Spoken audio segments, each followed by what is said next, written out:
Lucas Vargas Terra tinha apenas 14 anos de idade quando desapareceu após ir à igreja. Dias depois, o corpo do adolescente foi encontrado carbonizado em um terreno baldio, em estado avançado de decomposição e com sinais claros de tortura, dando início a um dos casos mais chocantes e perturbadores do Brasil.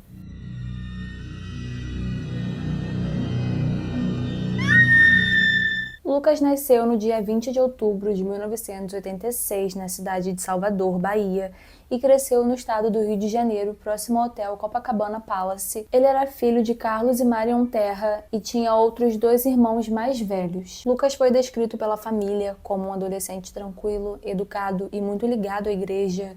Ele não tinha histórico de rebeldia, envolvimento em confusões ou comportamentos considerados problemáticos.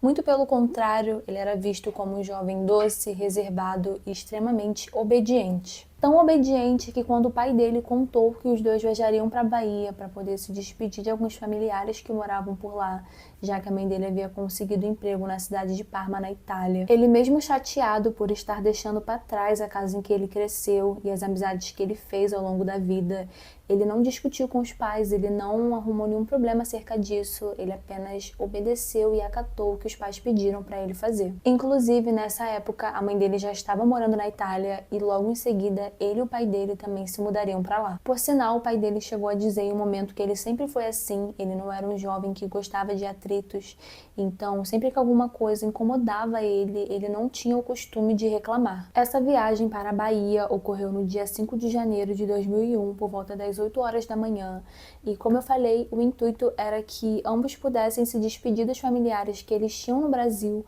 uma vez que o casal não tinha intenções de retornar para o país. E o Lucas e o pai dele passariam cerca de 3 meses na Bahia até que tudo estivesse pronto para que eles pudessem viajar para a Itália. E o Lucas tinha um tio chamado Dom Gervásio, que era irmão do Carlos, e foi ele que recebeu os dois na casa dele. Então, nesse período de 3 meses, eles ficariam morando na casa do tio, que aliás recebeu eles super bem. Ele tinha uma família bem grande, com 5 filhos e uma esposa. E o Lucas, como eu falei, ele era bem religioso, então rapidamente ele começou a frequentar uma igreja evangélica na região, que ficava a cerca de 100 metros de distância da casa do tio, onde ele conheceu um homem chamado Silvio Roberto, de 21 anos de idade, que era pastor auxiliar nessa igreja. E acontece que o Lucas também tinha o sonho de se tornar pastor, então eles tinham isso em comum, que acabou fazendo com que os dois se aproximassem. E um detalhe sobre esse homem é que, segundo algumas testemunhas, ele já havia sido transferido de outras igrejas devido a comportamentos inadequados, e ele também tinha um apelido bem estranho, principalmente levando em consideração que ele era um pastor auxiliar, que era basicamente o secretário do diabo. E pelo que tudo indica, o Silvio nomeou o Lucas como assistente informal dele, então os dois começaram a passar bastante tempo juntos, e ao que parece, o Silvio se aproveitou da inocência e da obediência do Lucas para começar a controlar a vida dele. E quando eu digo controlar, eu quero dizer que ele passou a interferir diretamente na vida pessoal do rapaz. Eu acho que cabe até dizer que o Lucas, na verdade, não tinha mais uma vida pessoal, porque ele meio que não queria que o Lucas se aproximasse de mais ninguém e que ele muito menos começasse a namorar. Segundo relatos de alguns amigos que ele fez na igreja, esse pastor parecia estar obcecado por ele e ele costumava encher o Lucas de atividades na igreja, tudo para ocupar o tempo dele e impedir que ele fizesse novas amizades. Entretanto, em fevereiro de 2001, aos 14 anos de idade, o Lucas conhece uma menina na igreja e ele se apaixona por ela. Eu acho que essa menina era 2 anos mais velha que ele. E segundo o próprio pai do Lucas, o Silvio teria proibido ele de namorar com essa menina.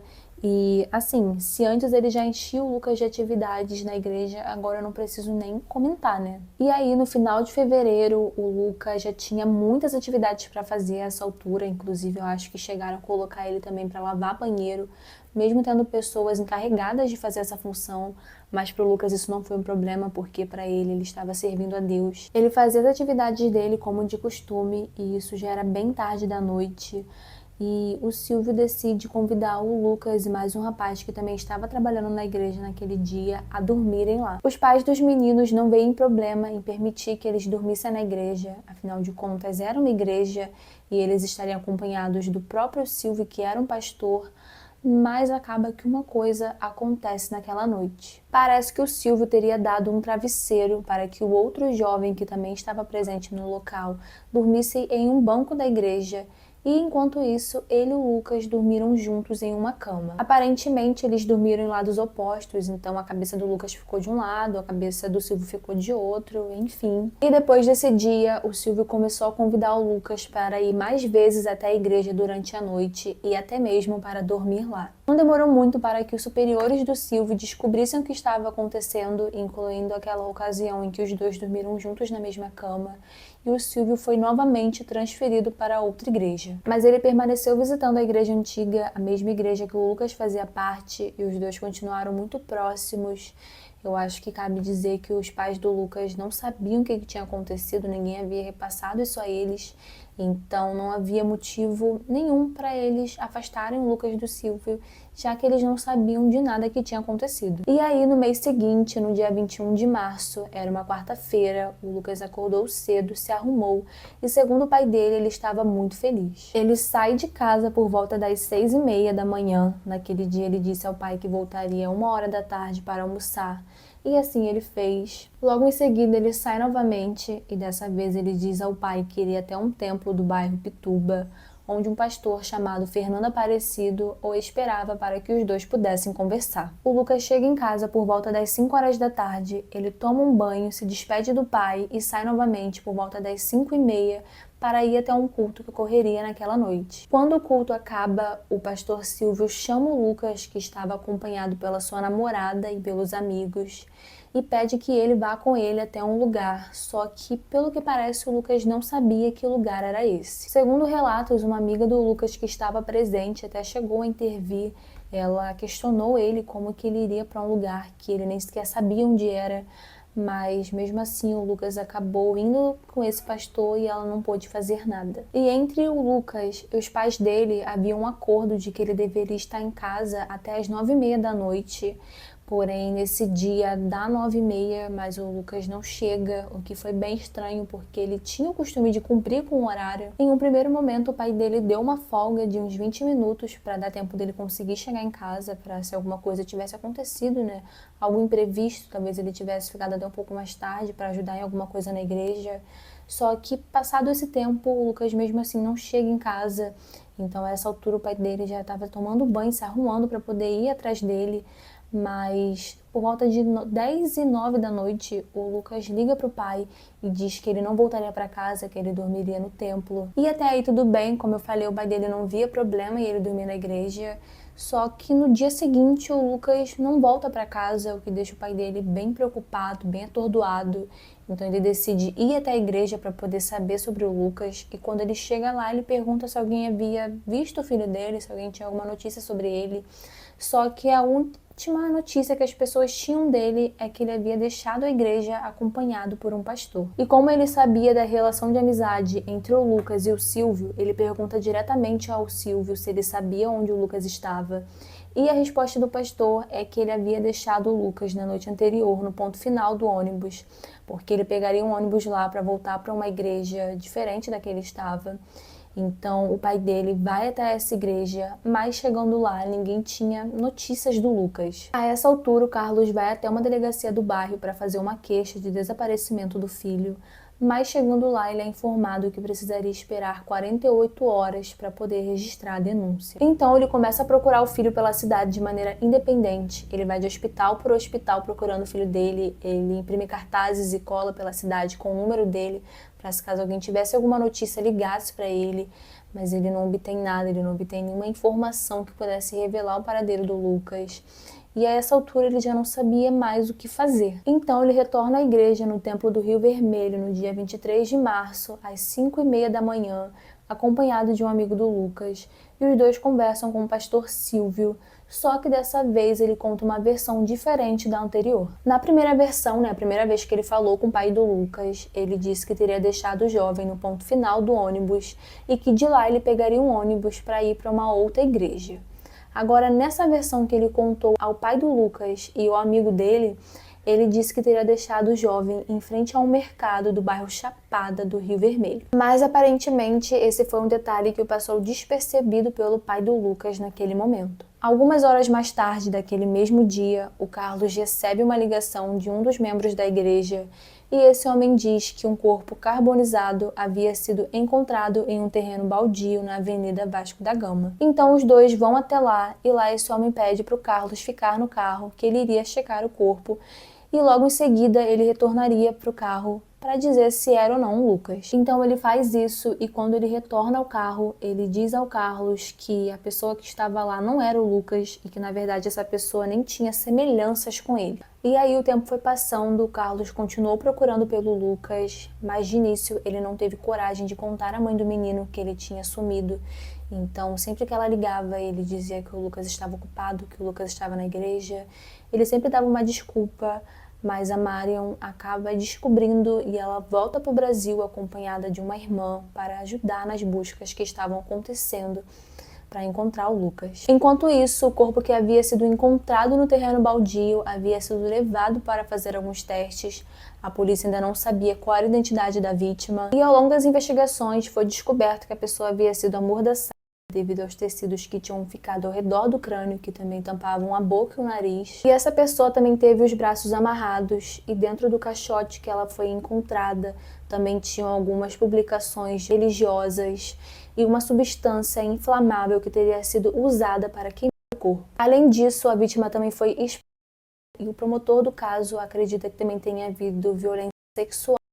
Mas devido ao estado que o corpo foi encontrado, não foi possível confirmar essa última parte. Os peritos também descobriram que a vítima veio a óbito devido à carbonização, ou seja, ela foi queimada viva, e mais tarde eles conseguiram identificar essa pessoa como Lucas Terra. Entretanto, a família só conseguiu a liberação para o sepultamento do corpo após 45 dias do ocorrido. A polícia prosseguiu com as investigações e descobriu que o pedaço de tecido que foi encontrado junto ao corpo e usado para amordaçar Lucas era um pedaço da cortina usada no mesmo templo que o jovem frequentava. Os policiais também descobriram que no dia anterior ao desaparecimento do Lucas, por volta das 11h30 da noite, 3 homens em uma Kombi estacionaram no mesmo terreno em que o corpo do garoto foi encontrado e eles estavam acompanhados de 2 homens em uma moto. Segundo relatos, poucos minutos depois, uma labareda de fogo subiu e os homens saíram de lá em alta velocidade. Em outubro daquele mesmo ano, Silvio Roberto foi acusado pelo assassinato do Lucas, mas a polícia não pediu a prisão do pastor. Enquanto o caso se arrastava, os familiares e amigos do Lucas relataram ter sofrido perseguições de pessoas que insistiam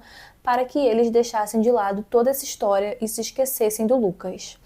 Inclusive, os pais do garoto disseram que tiveram que se mudar algumas vezes para se proteger dessas ameaças. A família ocorreu a ONGs de defesa dos direitos humanos e ao Ministério da Justiça até que o julgamento fosse marcado. Inclusive, o Carlos foi pessoalmente até o escritório da ONU na Suíça entregar uma carta onde ele questionava o porquê da demora do julgamento. Até que no dia 9 de junho de 2004, o pastor Silvio foi condenado a 23 anos e 5 meses de prisão. Entretanto, a defesa dele recorreu da condenação e ele foi a júri novamente. E dessa vez ele teve a pena reduzida para 18 anos e mais tarde essa pena foi reduzida novamente para 15. E desde então, desde que ele foi acusado, o Silvio vem negando a autoria dele no crime. Já na cadeia, o Silvio contou diversas versões sobre o que aconteceu naquela noite, mas ele nunca se coloca como culpado, nem mesmo como cúmplice do crime. E uma dessas versões, que eu acredito que seja a mais famosa, é que o Lucas teria visto o Fernando e o Joel, 2 pastores, tendo relações sexuais dentro do templo e que esse teria sido o motivo para o assassinato do jovem. Dadas as circunstâncias em que o crime ocorreu, o promotor não acreditava que o Silvio seria capaz de cometer o crime sozinho, principalmente devido ao peso do caixote e pela falta de habilidade dele em direção, o que prejudicaria ele a chegar até o local em que o corpo foi despejado. E ele começou a acreditar que os nomes que ele deu nessas diferentes versões, na verdade, se tratavam de cúmplices. Então, Fernando foi preso por alguns meses em 2008, mas logo depois ele acabou sendo solto e respondendo o processo em liberdade.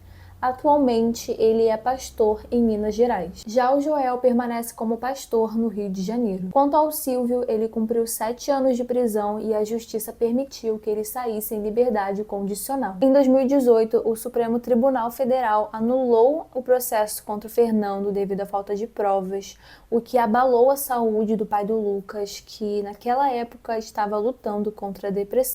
Em 21 de fevereiro de 2019, um mês antes para completar 18 anos do caso, Carlos Terra veio a óbito após sofrer uma parada respiratória decorrente de cirrose hepática. Entretanto, após reviravoltas no caso, em 2020, o STF reviu as anulações feitas em 2018 e decidiu que os 2 pastores deveriam sim ser levados a júri popular. Essa decisão recolocou o processo nos trilhos e permitiu que finalmente, em 2023, tanto o Fernando quanto o Joel fossem julgados e condenados a 21 anos de prisão, cada um deles, pelo assassinato do jovem Lucas Terra. Porém, eles ainda não foram presos porque, pela lei brasileira, os réus condenados ainda têm o direito de recorrer aos processos em liberdade. Então, enquanto todos os recursos forem julgados, tanto o Fernando quanto o Joel seguem soltos mesmo após a condenação. O caso também foi registrado em um livro escrito pelo próprio pai do Lucas. No livro ele reconstrói a história do filho,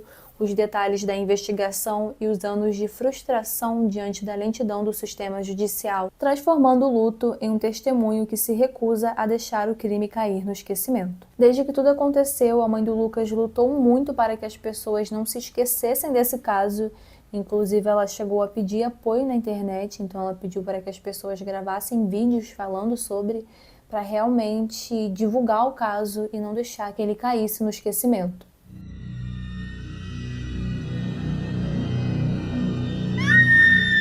É isso, gente. O vídeo fica por aqui. Eu espero que você tenha gostado desse caso. Não esquece de curtir e se inscrever, vai me ajudar muito. Comenta pra mim aqui embaixo qual a sua opinião, o que você achou desse caso. E é isso. Até o próximo vídeo. Fiquem com Deus. Beijo.